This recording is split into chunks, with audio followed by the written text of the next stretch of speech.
Hello, ladies and gentlemen, welcome back. We'd now like to welcome our session host for session 7. Please welcome Dr. Zhe Honglin. 掌声欢迎。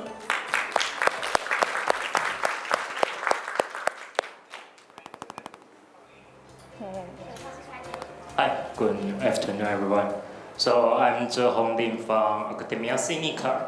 So this morning we know how people do the coral restoration in Okinawa and in Indonesia. And we also know how ants do this coral seed project in the Maldives and in Australia. And in the afternoon session, so we have two speakers, Adriana Santacruz-Castro and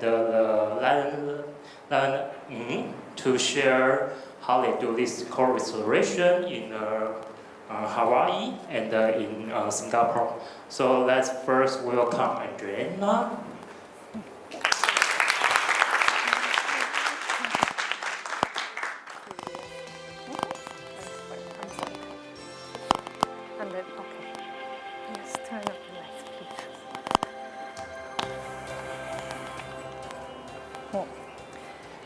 Good afternoon. Thank you for joining me today. I would like to start by thanking Dr. Dai and Delta Electronics for inviting me back to Taiwan. I am very happy to be back. And now I would like to share what I've been doing right after graduating from my PhD here in Taiwan. My name is Adriana Santacruz. I am a marine biologist working as part of the Malamana'apapa team in the Hawaiian island of Kauai. Malamana'apapa is a very small non-profit, and the Hawaiian word malama means to protect, and our organization's main goals are to conserve, assist, and restore Kauai na'apapa, that's local coral reefs. As part of my background in coral restoration, I have been very lucky to combine my academic path with my passion in active coral restoration projects, working hand in hand with many practitioners, mainly in the Pacific Ocean. This created a great opportunity for me to interact with and learn from different methods. However, this is the first time working in the Hawaiian archipelago and integrating resilience-based management techniques and community-based restoration. So every time we work inside a national reserve, we follow traditional Hawaiian practices. So every time we go in, we chant a Hawaiian omen along with the poo sound, which is the Hawaiian conch. Then we get to work. Our educational programs involve many members of the community, including high school students, first year college students, young researchers, and indigenous people from the location. So one of the projects we're collaborating with is with the Archipelago Research and Conservation Center, helping them to deploy the hydromoths at different locations inside the natural reserve. So the main goal is to assess the change of the reef that may coincide with how the restored seabird colonies and the adjacent shoreline through the acoustic monitoring. Here are the little guys. So this is Bobby Brittingham. He is the young researcher that helped us out to deploy these units. So we do this, he does this during the summer months, which is when the birds come back to take care of their burrows. And here you see him setting them up where the volunteer students will help him to deploy it. Each of the units, the unit placement in the lagoon it repeats the sites every year, and the near future goals are to expand the sites along the channel on the Little Bay. And then the ledges of the reef are the preferred sites, as the units can remain hidden, but at the same time they can capture all the noise around while the birds continue to come back. And then he uses his own creation and application to just track these burrows and the birds as well.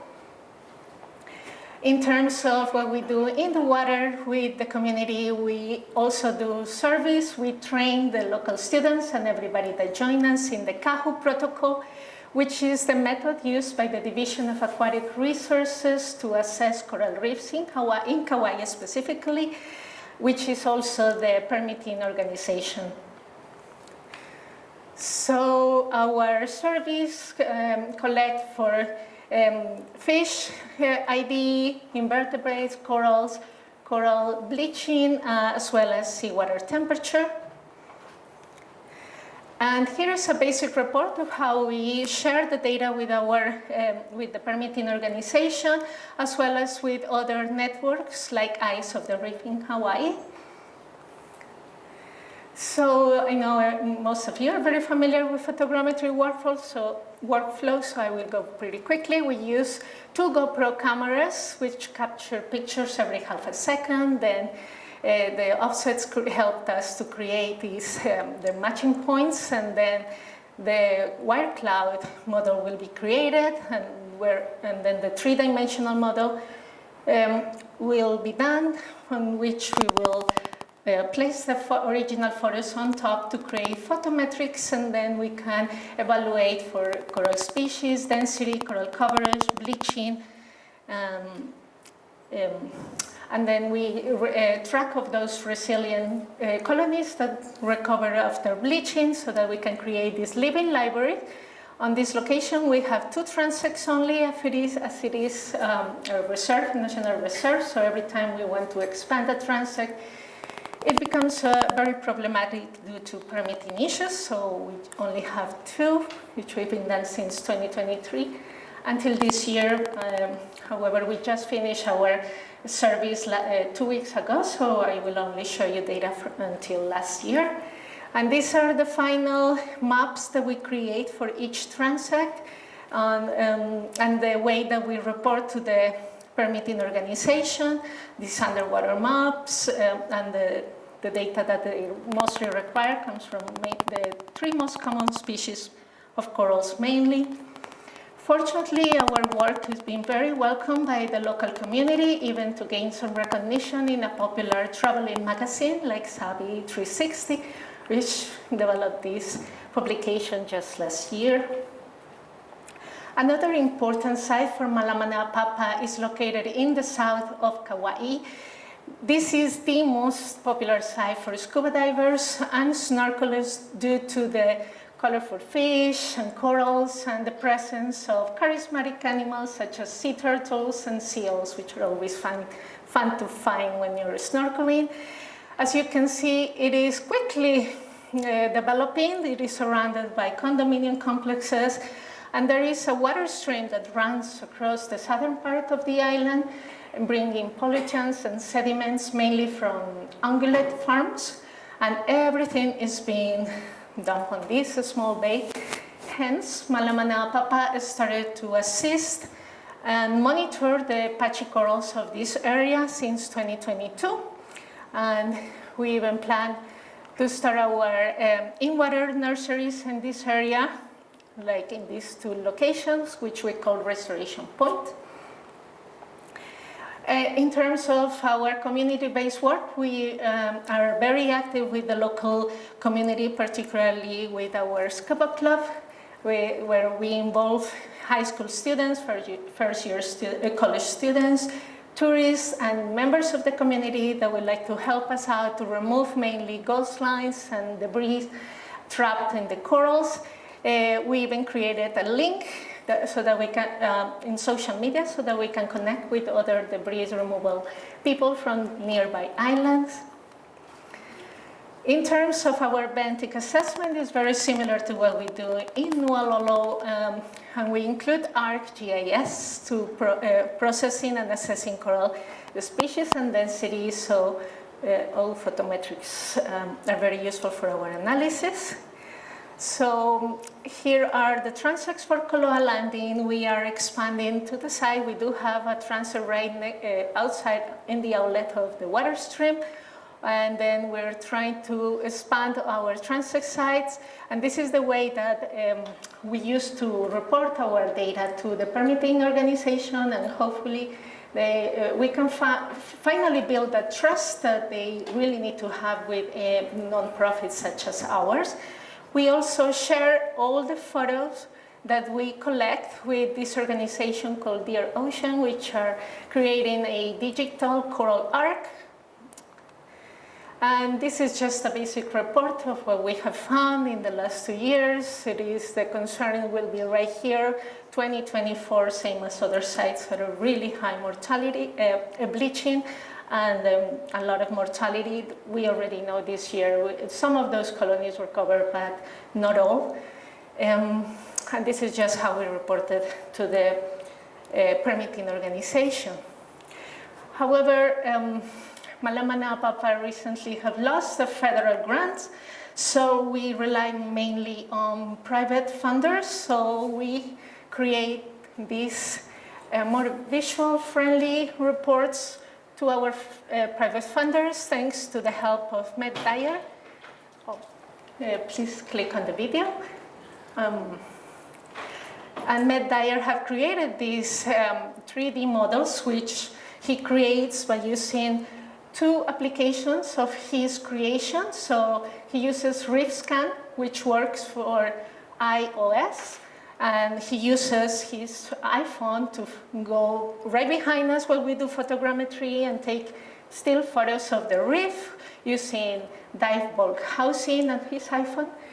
And then he takes all these photos and uses a second application of his creation called Reef Build to create the model.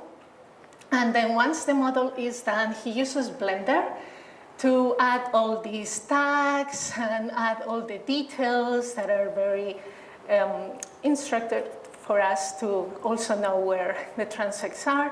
And then all the data at the end, which is very useful for our donors that do not care about PDF files or very fancy academic reports. They really like these very fancy videos. So all these applications are freely available in the App Store. If you have an iPhone, you don't really need a fancy camera anymore. You can just download them and use them yourself. Oh yeah, please back. Perfect. Next, please. There. So a very important recent addition to our local collaborators is with the Island School, where Malamana Papa staff, teachers, and students, we work together training what we call a program of marine gardeners. So in the moment we have Limo, which is marine algae, and we will eventually add some corals in this land-based nursery, very small, but fitted to our goals so far. So building a strong local community is as important as building a global community. So considering the urgency in mapping and connecting global restoration projects, I started developing this Global Coral Restoration Hub, which is an interactive and very user-friendly tool, currently being sponsored by the Coral Restoration Consortium. I started building this hub by manually collecting information from freely available online sources from all over the world and integrating everything in one simple link, which you can scan there. You can also scan it here. And this is a freely available tool. It encompasses almost more than 900 projects worldwide, and over 350 organizations. Over 350 organizations behind all these projects. So when you open it up, you will see an introductory panel which will briefly explain how to navigate throughout the hub in a more smart way. It will also tell you when was last updated, which was just last month. When you're done, you can click Got It. And then you can navigate throughout the map. You will see many interesting locations, such as Norway. I honestly didn't know they were doing restoration all the way up there, but yes, cold-water coral restoration is done. And then you can quickly go to your location so you can find those practices being done around you. When you click on one of those icons, an informative panel will open up. On the top, you will see the logo and the name of the organization. These are two very interactive links, so you can connect directly with the organization. If you want to connect with them, you can use their social media or directly email or call them. On the right side, you will see these interactive icons telling you what services the organization does. In this case, it accepts volunteers. It also provides funding and provides workshops of their specific methodologies. The location of the project will be mentioned on the bottom. The second part of the panel will give you details of their specific methodologies used. In this case, they use a restoration method and a science-based method, or a combination of methods were also mentioned. And then at the bottom, all these icons will give you specific details of their methodology, such as their species, if it is a field restoration site, if it is a laboratory. At the same time, in this case, the project is being monitored and is currently active. Finally, this link will take you directly to the restoration link of that organization, where all this information comes from. Another way to quickly get to whatever you're looking for is to click on the search button, perfect, and you can find your organization or the organization you're looking for by just looking for the name on the list, which is alphabetically organized. If you don't find the organization, please email us so that the organization can be added to the hub. Other interactive filters can be used, such as maybe you want to volunteer, you want to know where in the world the organizations accept volunteers, and or they accept donations. So you will see the change as you filter everything. Another options will be organizations that do restoration and at the same time act as a permitting organization, or they provide funding, or they offer workshops as well. The second part will be for you to explore methodologies further. So maybe you want to know on the restoration methodologies. These have been categorized following the review paper by Bostroni, Astron, and Company in 2020. So you will see the three categories that they reported as sexual propagation, and substratum enhancement. I also added a last category for coral reef management so that we can include all these banks, living libraries, as well as everything else that the organization may do in terms of like mangrove restoration, seaweed, or land-based management. If you open up the science-based methodologies, I follow Dr. David Bong's book on 2022 to create these two categories, assisted evolution and resilience, and then targeted research, which will be all those organizations or laboratories that collaborate with restoration projects or that their research involves, has something to do with restoration. And then you can also filter by the species if you know the species, or maybe you don't know the species that are being used nearby, but you can quickly check who and where are the projects being done on that specific location. And then all these other icons, you can quickly navigate through it. One specific, very important one will be the field restoration icon, because this will tell you what is currently being done out in the field. And then every filter can be localized, so you can actually use it again near those locations nearby, or you can look for country or for region, like in the Pacific, the Caribbean, the Red Sea, or if you know the site name, you can quickly find it and then reach out to that organization. Finally, there will be two icons, 2 buttons at the top right that I would like to mention. The Coral Solution Hub button will take you directly to the Coral Restoration Consortium Solution Hub, which is an independent hub. You can quickly move on from there to find those methodologies that you can adapt to your restoration practice. And there's a little envelope here, so any questions you can actually email us, or anything that you think we are missing from your organization, please reach out to us. And then the volunteer registration form is one very important link I would like to share. So the next step for this hub will be to assist in the scaling up of coral restoration projects worldwide. We are working on those features right now. And for these new features that will come up hopefully next year, the hub will assist practitioners in the recruitment of volunteers. So when you register, you write your name, your last name if you want, an email, and select a country or countries where you will be willing to work. So when a practitioner will start a project, the hub will directly connect you with the practitioner, efficiently assisting in the recruitment of volunteers. So for now, that will be a very important icon for you to consider. And that will be all. Thank you so much. Mahalo.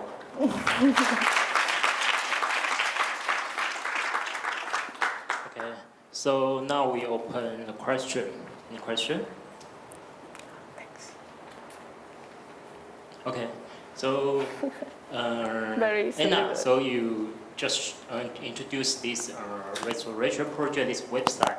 So I'm just curious, will they open this survey data? Because I think if this website also can share this data, maybe I think it's very helping to do this coral restoration.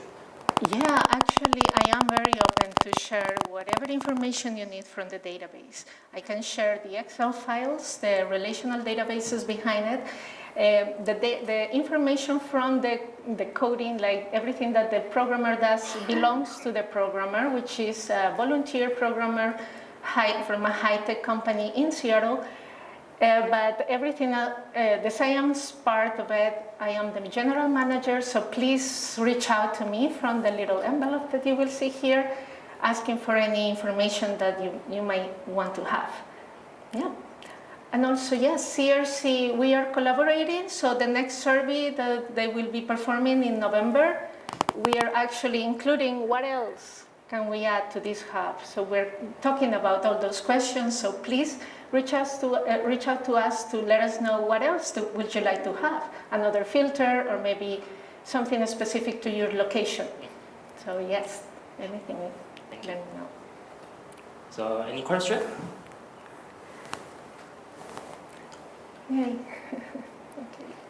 Okay, so let's thank Anna. Yeah, thank you. Thank you. There you go. Thank you for that.